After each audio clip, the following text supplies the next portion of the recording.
커피가 명상하고 기도하는 데 도움이 된다는 걸 알게 됐습니다. 그래서 자기 공동체에 이제 수도성들에게 커피를 마시도록 했다고 합니다.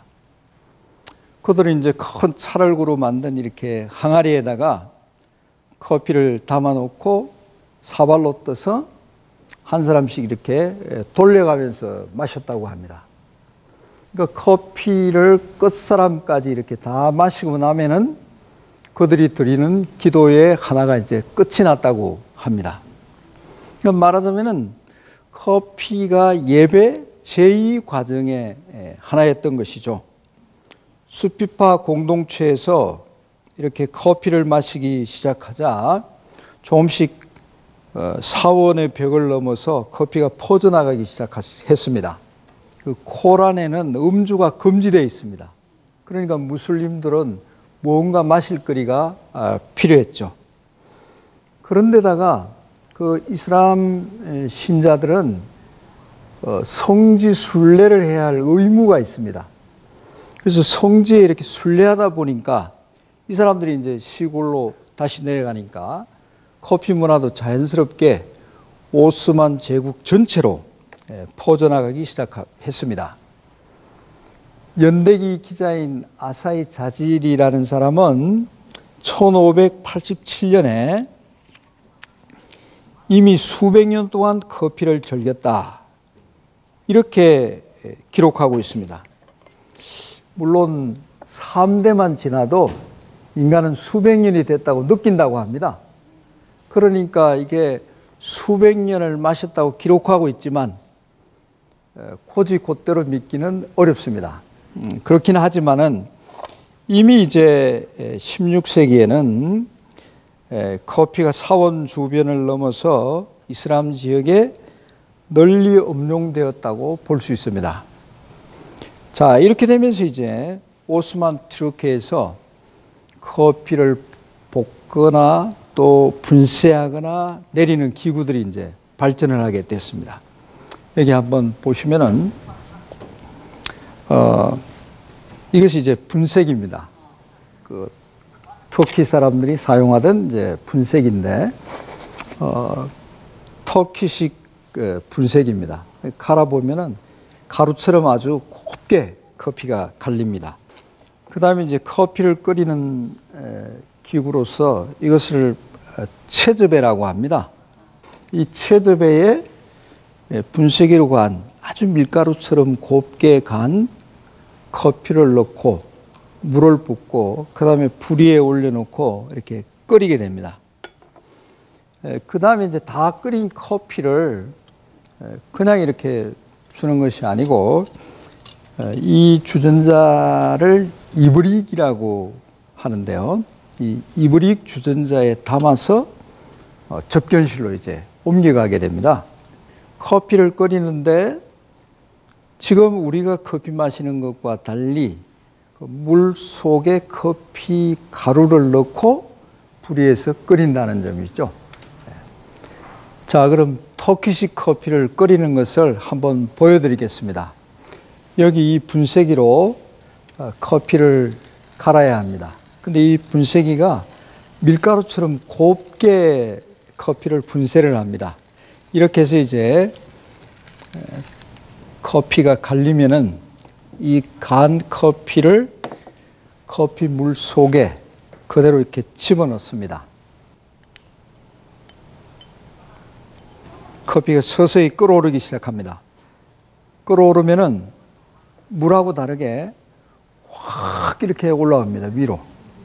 끓인 다음에 유리잔에다가 이렇게 커피를 따라서 서빙을 하면 됩니다.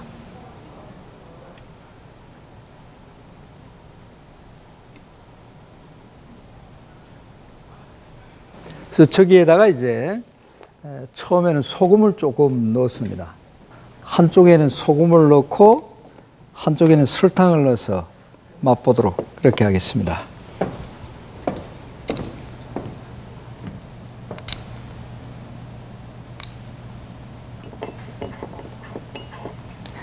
이게 설탕 커피인 거죠? 네, 그렇습니다. 제가 한번 맛볼게요.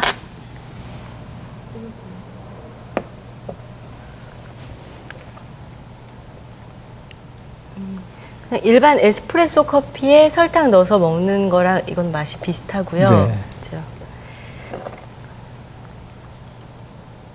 소금을 넣은 커피입니다.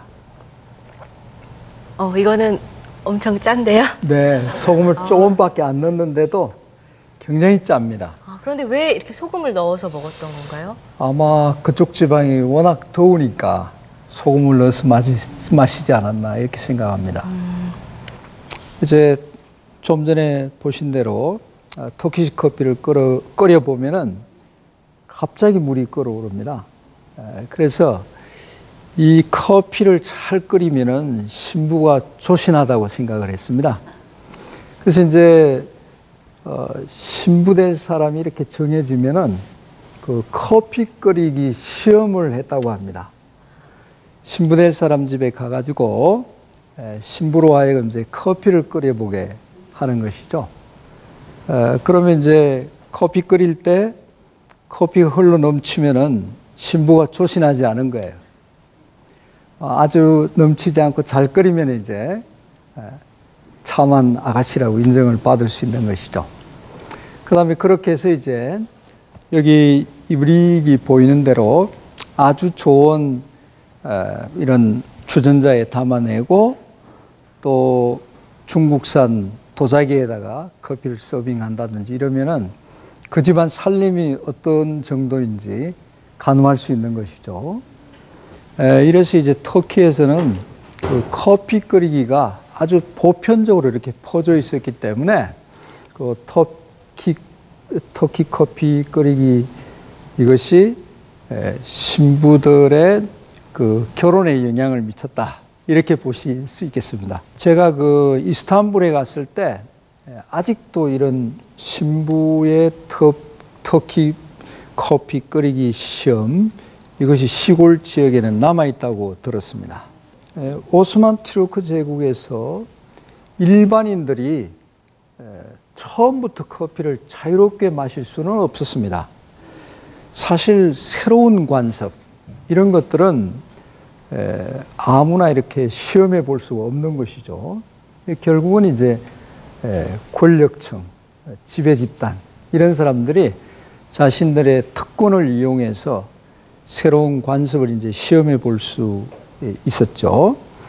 터키에서도 마찬가지로 이제 그 커피 마시기라는 이 새로운 음용 관습 이것을 이제 처음에는 궁정이나 고위직 사람들만 이제 즐길 수 있었습니다. 그러다 보니까 상당히 이렇게 고급스러운 이런 이브릭 같은 것이 발전하게 됐죠.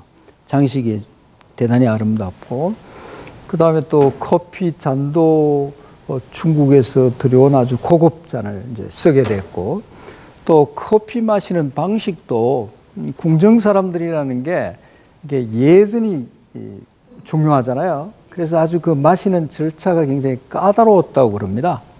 그래서 초기에 이제 커피 마시기는 이렇게 상당히 까다로운 어떤 엄격한 규칙, 절차에 따라서 이제 마셔지게 됐는데요. 그러나 그 먹고 마시는 일이라는 것이 금지한다고 해서 금지되는 것이 아니거든요. 그래서 이제 점차 커피가 시중으로 이렇게 퍼져나가기 시작했는데 처음에는 길거리에서 커피를 끓여가지고 사람들한테 이렇게 팔았다고 합니다. 그러다가 이제 우리가 오늘날 그 커피 하우스라고 하는 이런 시설이 이제 생기게 된 것이죠. 커피 하우스가 문을 열면서 커피가 이제 모든 사람에게로 확산돼 가기 시작했습니다. 사실 커피 하우스는 국가 권력의 개입 없이 시민들이 만들어 가지고 수세기 동안 지금까지 지탱해 왔고 그 다음에 약간의 그 공공성을 띤 이런 제도로 자리 잡은 인류 역사의 유래가 드문 시설이자 제도입니다. 이런 커피하우스 어디에서 생겼냐? 말할 필요도 없이 오스만 투르크에서 인류 역사상 최초로 생겼습니다. 1530년에서 32년 사이에 알레포 소